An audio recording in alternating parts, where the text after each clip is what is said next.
Have you ever wondered why you feel empty even when everything seems perfect? Why the applause fades so quickly, leaving only silence inside, Jung said.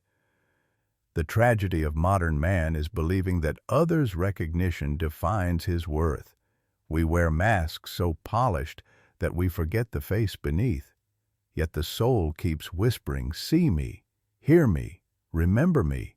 This video is not about success, it's about awakening. Because the moment you stop chasing approval and turn inward, you begin the most sacred revolution, reclaiming your own life. Stay with me, your shadow is waiting to be seen. We all learn to smile early, to present a face that wins approval, fits in, and earns love. But the longer we wear that mask, the more we forget the face beneath. Jung said that every adaptation comes with a loss, and the loss we rarely notice is the quiet death of authenticity. You may appear calm, successful, even admired, but inside a silent ache grows. It is the ache of a self that has been traded for acceptance. Most people live entire lives chasing the reflection others offer them. We measure our worth in likes, promotions, and glances of validation, yet every moment spent seeking approval is a moment of exile from the soul. Beneath the performance, something fragile trembles, a small voice asking, if they stop loving this version of me, will I still exist? The truth is that we have confused connection with conformity. We believe belonging means behaving, that to be loved, we must be agreeable, polished, predictable. But the psyche knows the cost. What the world calls perfection, the unconscious calls imprisonment. The modern world rewards the persona, the social mask Jung described as the image we present to meet collective expectations. It is not inherently false. It is a necessary interface. But when we mistake the mask for the self, the tragedy begins. We perform roles so well that we forget they were chosen. The good daughter, the dependable friend, the tireless worker, the kind partner, all fragments of identity that once served survival now dominate the stage. And in the shadows behind that stage stands the forgotten actor, the true self, watching in silence, waiting to be invited back. Have you ever felt exhausted, even after doing everything right? That exhaustion is not physical. It is spiritual dissonance, the tension between who you show and who you are. The paradox is cruel. The more you try to please, the emptier you feel.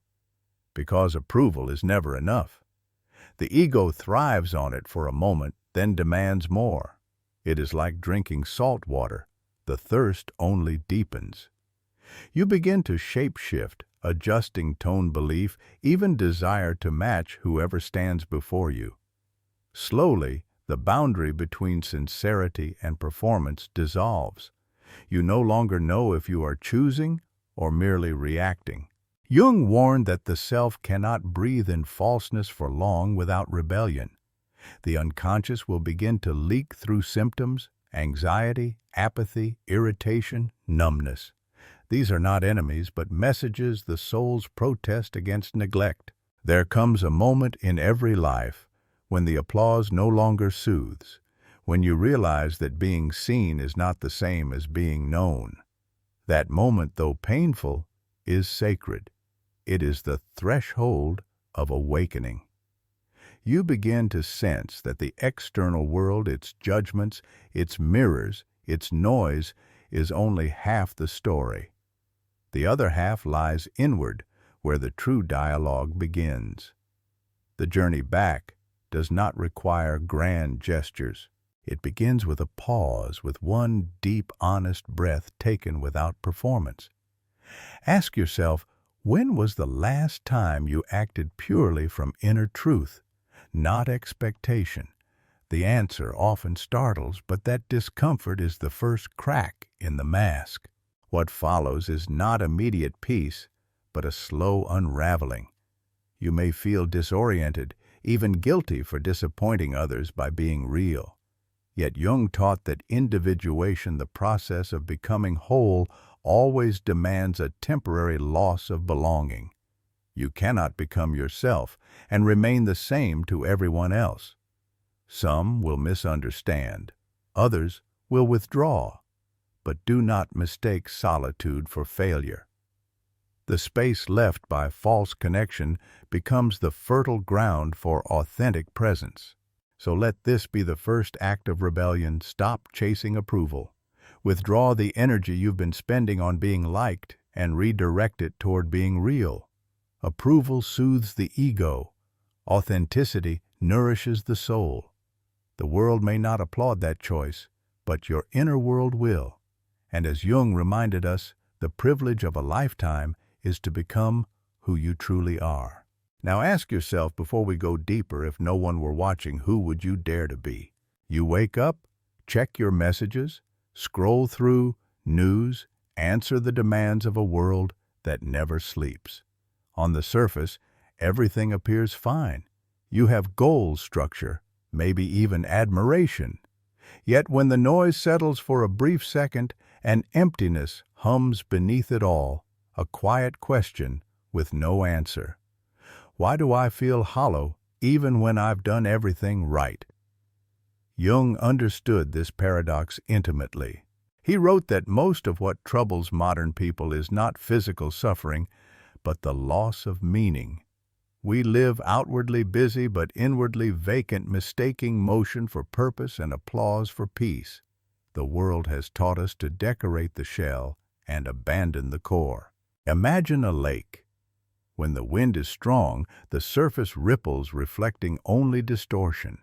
That surface is your daily life, work, family, ambitions, distractions.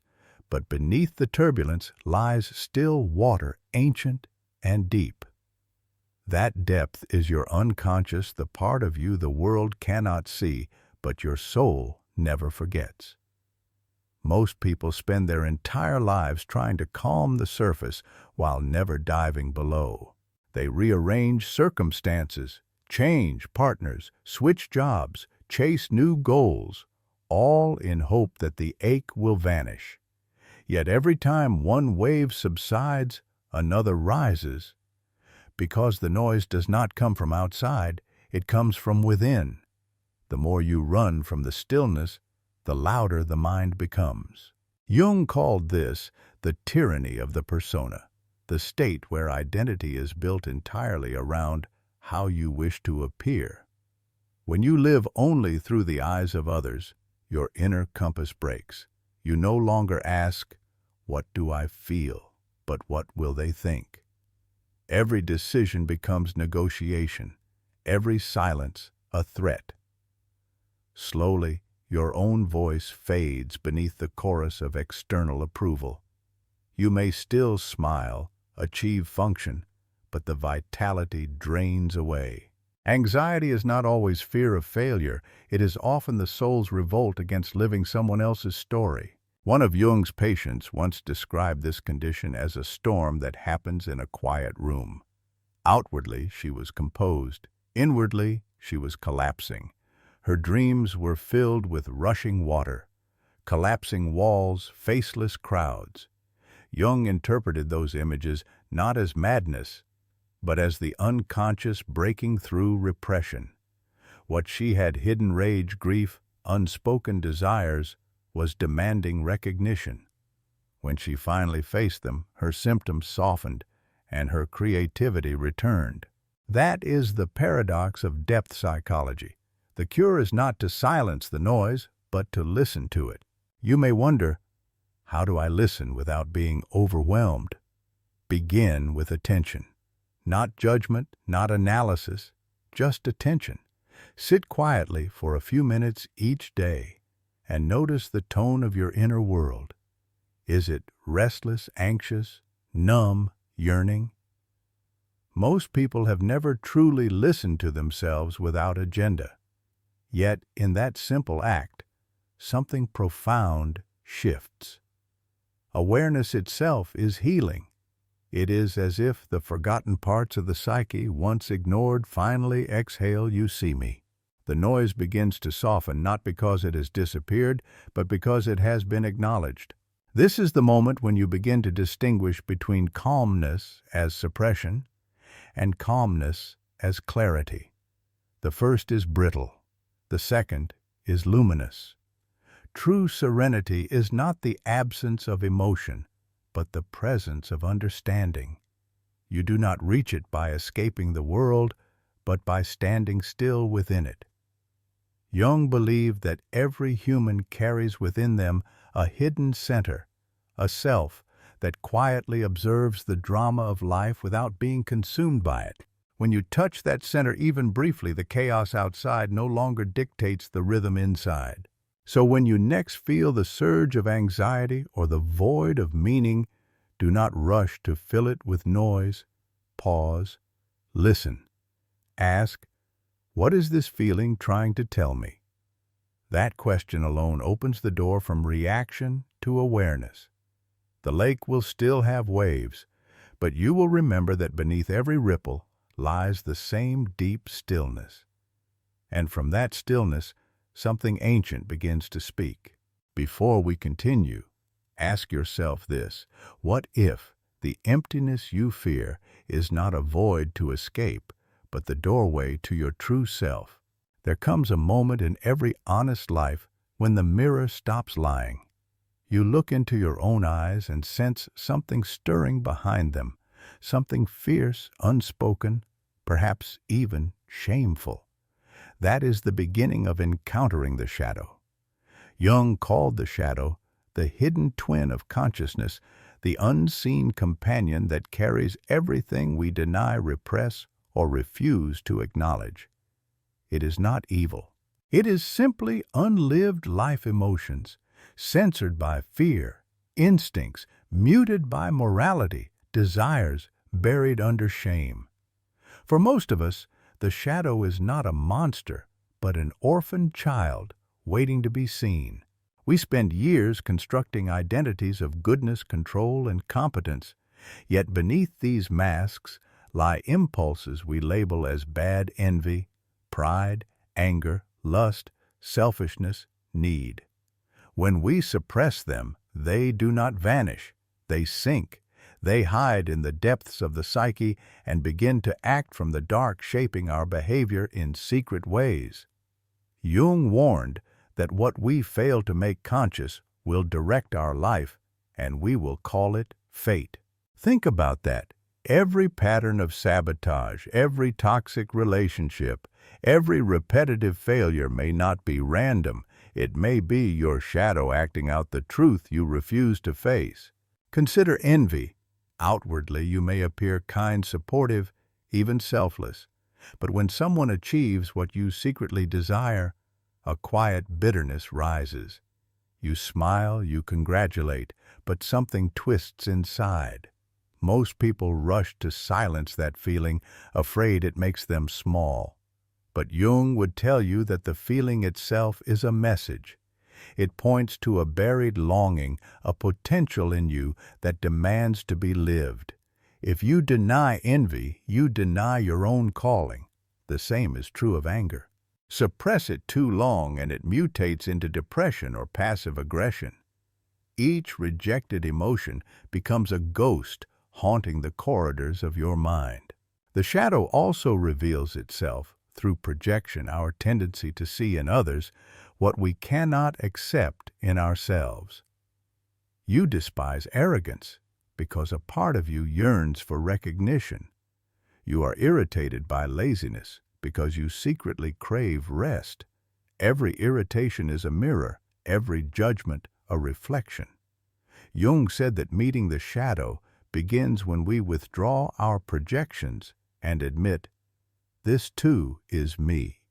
It is a terrifying confession, but it is also liberating. Because once you own a trait, it loses its power to control you. To work with the shadow, you do not need to retreat to mountains or read endless theories. Begin with awareness. The next time an uncomfortable emotion surfaces, resist the reflex to escape. Sit with it for a moment. Ask 3 questions. What am I feeling? Where does it come from? What does it need? Write the answers without censorship. You will be surprised how the mind begins to speak when given permission. Treat the shadow not as an enemy to destroy, but as a teacher to understand. There is a strange alchemy in this confrontation. What once seemed dark begins to glow. Hidden within anger lies strength. Inside jealousy hides inspiration. Beneath fear sleeps intuition. The shadow does not wish to harm you, it wants to make you whole. Jung compared it to the roots of a tree, ugly, tangled, unseen, yet essential for growth. A tree that rejects its roots cannot stand tall. Likewise, a person who denies the shadow remains spiritually fragile, brilliant on the surface, hollow within. When you begin to accept this paradox, something remarkable happens. The inner war quiets. The parts of you that once fought each other begin to converse. You realize you are not purely light or dark, but the space where both can coexist. Jung said, "One does not become enlightened by imagining figures of light, but by making the darkness conscious. Light without darkness is blinding. Wholeness requires contrast." So ask yourself tonight, when the world grows silent, what part of me have I buried because I feared it would make me unlovable? And what if that very part, once embraced, could become the source of my greatest power? Once you have faced the shadow and tasted the truth that what is dark within you is not evil, but energy, you begin to sense another mystery stirring beneath the surface of your being. It is the feeling that your life is being moved by patterns older than memory, as if unseen hands were guiding your choices, your loves, your fears. Jung called these forces archetypes, the primordial blueprints of human behavior that live within the collective unconscious. They are not ideas you think, but ideas that think you. Every dream, every obsession, every attraction and aversion carries their fingerprint. Imagine your psyche as a vast theater. You stand on the stage believing you are the director of your story. Yet behind the curtain, countless characters whisper their lines.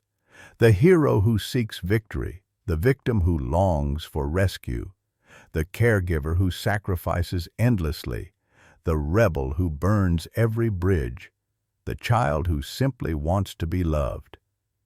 These figures are not fantasies.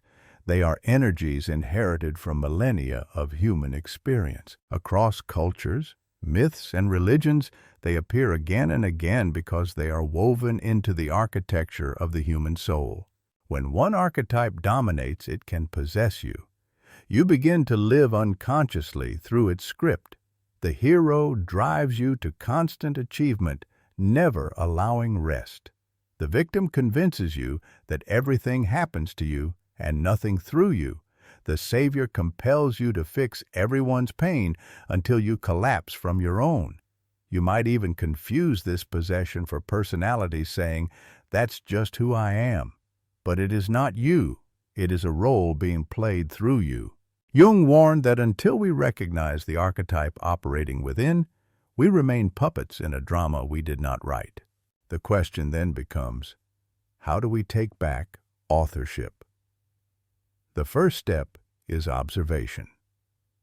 Notice your emotional triggers, the people or situations that repeatedly pull you into the same cycle. Are you always drawn to those who need saving?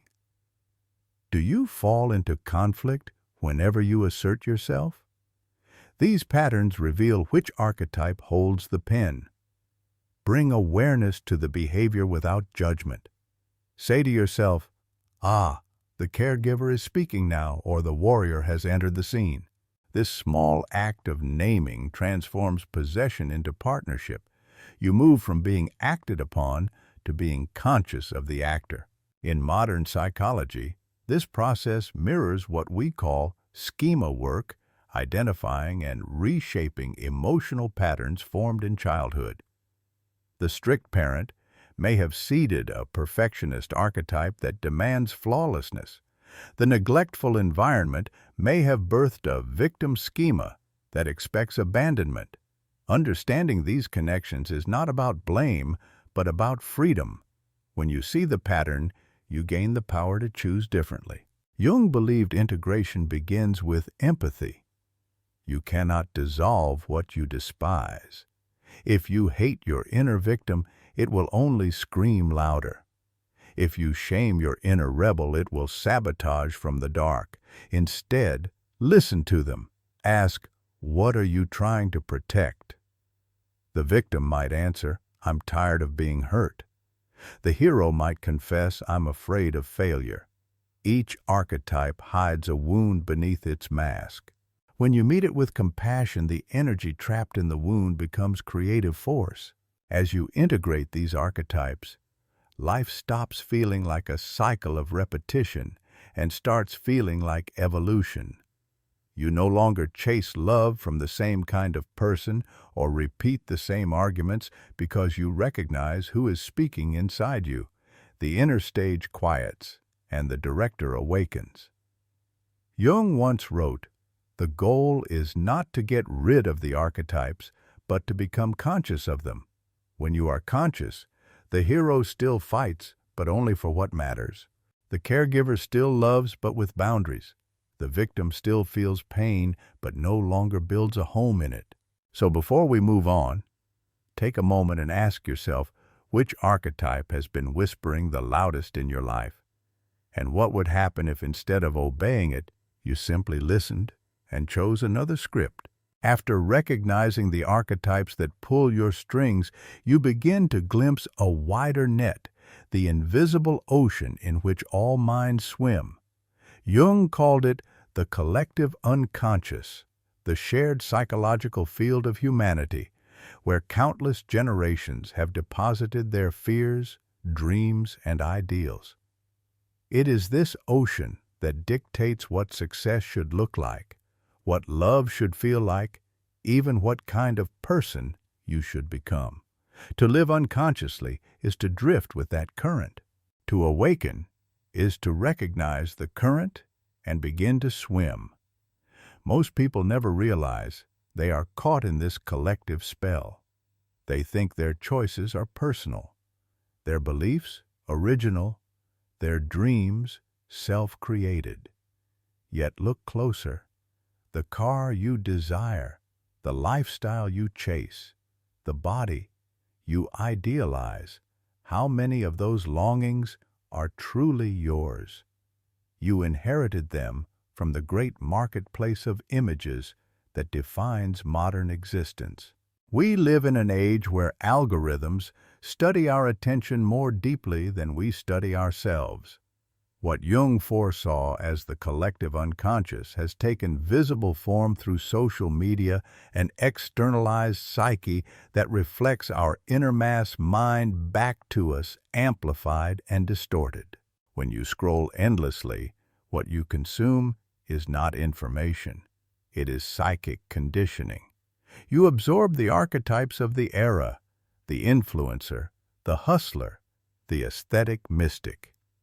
Without noticing, you begin to sculpt your persona around them. You lose the courage to be simple, to be ordinary, to be still. Jung warned that mass consciousness is seductive because it promises belonging. But belonging bought at the price of individuality is not connection. It is conformity. To individuate, you must risk standing apart. You must ask the terrifying question, what if the crowd is wrong for me? Liberation from the collective does not mean rejecting society or becoming a hermit. It means discerning which voice speaks from the world and which from the soul.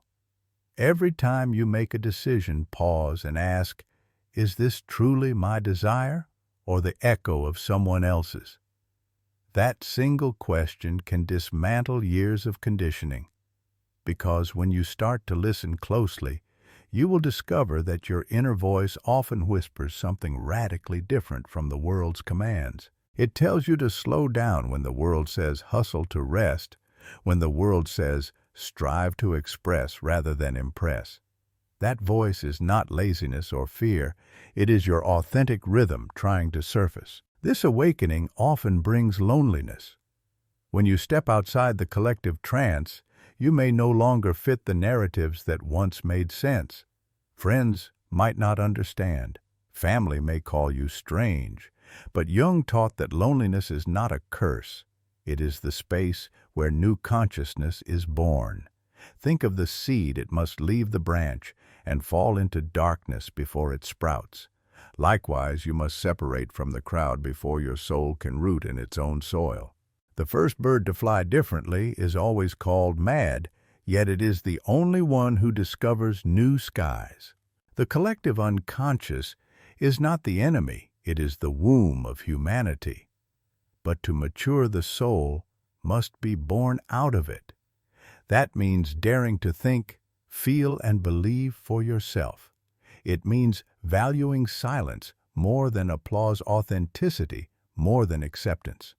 When you break free from imitation, you stop living reactively and start living creatively. You begin to shape culture instead of being shaped by it. And paradoxically, by leaving the collective, you rejoin it at a higher level as an individual who can contribute, not conform. So tonight, when the world tells you who to be, dare to pause and listen inward. Ask quietly, if all voices went silent, what dream would remain? That dream untouched by the crowd is the beginning of your true freedom. When you begin to free yourself from the collective current, you will face a subtle test. The outer noise fades, but the inner restlessness remains. The mind demands new distractions, new goals, new affirmations to fill the space once occupied by approval. And this is where Jung placed one of his deepest teachings, that no transformation endures without discipline. Freedom without structure is another form of chaos. The ego untrained will always try to drag you back into its familiar dramas. To turn inward is not a single revelation. It is a daily ritual of remembering who you are beneath the noise. Discipline in the Jungian sense is not punishment. It is the art of self-loyalty. It is showing up for your own soul with the same devotion you once gave to others' expectations. In a world obsessed with instant gratification, discipline becomes a sacred rebellion. Think of it as a vessel, a form that holds your inner work steady amid the waves of emotion and impulse. The artist who writes each morning even when uninspired, the meditator who sits in silence despite the mind's chaos, the seeker who returns again and again to the page, the breath, the moment, these are acts of love disguised as effort. Jung believed that without conscious repetition, consciousness dissolves back into the unconscious. You cannot awaken once and expect to stay awake. Awareness is a muscle that weakens if neglected. Each time you choose stillness over distraction, honesty over comfort, you strengthen the bridge between ego and soul. You train the psyche to remain centered even when the world provokes or seduces you. Slowly, your attention, the most sacred currency of life, becomes deliberate, not reactive. The paradox of discipline is that it does not restrict you, it refines you. Think of a river. It can only flow with force because its waters are held by banks. Remove the boundaries, and it becomes a swamp. Likewise, the soul finds power through self-chosen limits. Saying no to certain habits, patterns, and relationships is not deprivation. It is direction. Every refusal creates space for deeper presence, yet this practice requires tenderness. Discipline born from guilt becomes tyranny. True discipline arises from self-respect, from knowing that your consciousness is too precious to be wasted on noise. To cultivate this sacred discipline, begin small. Choose one ritual that roots you in awareness. It might be journaling 3 sentences each morning about what stirs inside you. It might be 10 minutes of silent breathing before bed, noticing without judging. It might be keeping promises to yourself that no one else will witness. These simple acts build an invisible structure that supports your inner life. You start to notice subtle victories the moment you catch a reactive thought, before it becomes a spiral, the day you choose solitude instead of superficial validation. Each quiet act of integrity forges an unshakable self. Jung compared this process to tending a fire. Inspiration is the spark, but discipline is the wood that keeps the flame alive. The world may never applaud the unseen work you do in silence, but the psyche remembers. Every time you return to your practice, you declare to your unconscious, "I am here. I will not abandon myself." That declaration reshapes destiny. So tonight, ask yourself, what is one promise you can keep to your soul for the next 24 hours? Perhaps it is as simple as not picking up the phone when you wake, or walking outside to breathe before speaking to anyone. Hold that promise as a sacred vow, because when you learn to master your attention, you master your life. And as Jung reminded us, there is no coming to consciousness without pain. But discipline transforms that pain into purpose. Now, before we reach the final step of this journey, ask yourself one last question. If you stopped needing control and simply trusted the rhythm within, what kind of peace might finally find you?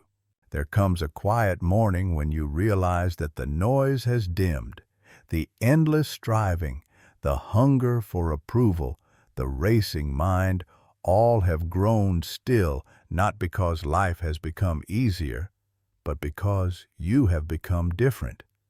You no longer reach outward for validation. You no longer bend your truth to fit someone else's comfort. What was once an anxious performance has become presence. Jung called this moment individuation, the birth of the whole self. It is not the end of your journey, but the beginning of real living, where you no longer ask, "Who should I be?" but "Who am I already beneath it all?" To live beyond approval is to stand in a kind of sacred solitude. The world may still judge, misunderstand, or project, but these judgments no longer define you. You have touched something inside that is older than opinion, what Jung named the self, the organizing center of the psyche that holds both light and shadow in balance. This self does not chase perfection. It seeks integration. It whispers, "You are not a problem to fix. You are a pattern unfolding." When you listen to that voice, you begin to see your flaws not as enemies, but as textures of being. The anger that once shamed you becomes clarity. The fear that once paralyzed you becomes humility. Even the loneliness that once frightened you becomes a companion, guiding you inward. This is the paradox of wholeness. The very parts you wanted to escape become the foundations of your freedom. The shadow you confronted now gives you power. The archetypes you recognized now lend you wisdom. The discipline you practiced now anchors your peace. Nothing was wasted. Every conflict, every heartbreak, every failure was the psyche's way of carving space for the real you to emerge. Jung often said, "Until you make the unconscious conscious, it will direct your life, and you will call it fate." But now you see that fate was never punishment. It was instruction. Every repeated pain was life asking, "Will you finally listen?" To reclaim yourself is not to isolate from the world, but to return to it renewed. You engage without losing yourself, love without collapsing, give without resentment. You no longer perform to be seen, you radiate because you are full. There is a serenity that follows those who have met themselves. It is quiet, steady, self-possessed. You can feel it in their presence. They do not demand attention. They draw it naturally like a flame that warms without burning. Such a person no longer lives reactively. They create consciously, guided by the inner compass of meaning rather than the outer metrics of success. In this state, approval becomes irrelevant because you finally approve of yourself. You recognize that no applause can add to your worth and no rejection can diminish it. You live from an inner authority, the soul's permission. Jung described this as living in alignment with the self, where ego and unconscious cooperate instead of compete. You still feel pain, but it no longer defines you. You still encounter darkness, but you know it is part of the light's language. You have become what you were always meant to be, not perfect, but whole. As this chapter closes, pause and breathe. Feel the weight of your own presence. Beneath every achievement and failure, beneath every label and role, there is something untouched by time, your essence. It has been waiting patiently through all the noise, watching you search for it in others' eyes. Now it no longer needs to wait. So let me ask you one last question. If today were the day you finally stopped performing, who would you become? Because the journey home is not about finding something new. It is about remembering who you have always been. And when you remember, you will see that you never truly lacked approval. You only needed your own.